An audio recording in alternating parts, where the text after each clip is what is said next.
Let the function p be defined as this equation where c is a constant. P of c equals 10. What is the value of p of 12? So the concept behind this is function notation, basically checking our understanding on how function notation works. Quick reminder, this right here is basically an ordered pair given to us. It's saying that when x is c, in other words, when you plug in c into every x value, your answer will equal 10.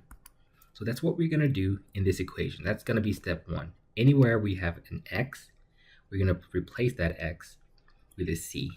And then where we have this value, that's going to be the y value, so that's going to be a 10. So let's go ahead and do that. So it'll be 10 equals, anywhere we have an x, we're plugging in a c instead. So then we will have c minus c squared plus 160. Let me get rid of this weird marking here.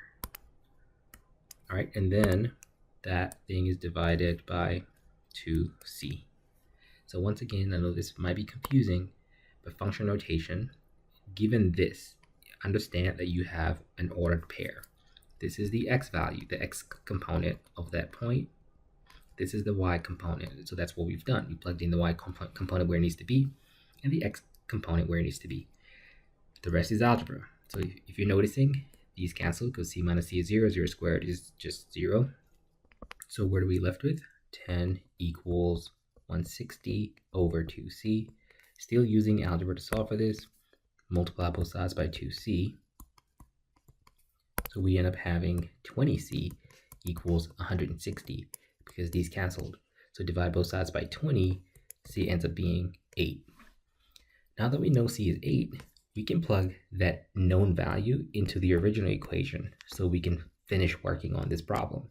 So the equation then is p of x equals x minus 8 squared plus 160 divided by 2 times 8. That makes this a 16 down here. So the question wanted us to work out, find the y value when x is 12. So we're going to plug in 12 into the x value for this equation. Let's go ahead and do that. We then have p of 12 equals 12 minus 8 squared plus 160. All of this divided by 16. Feel free to plug that in your calculator. I'm going to do it by hand. We have 12 minus 8 is 4. 4 squared is 16 plus 160 divided by 16. When you finish the math here, you will find that your answer is 11 because 176 divided by 16 is 11, which makes D the answer to this question.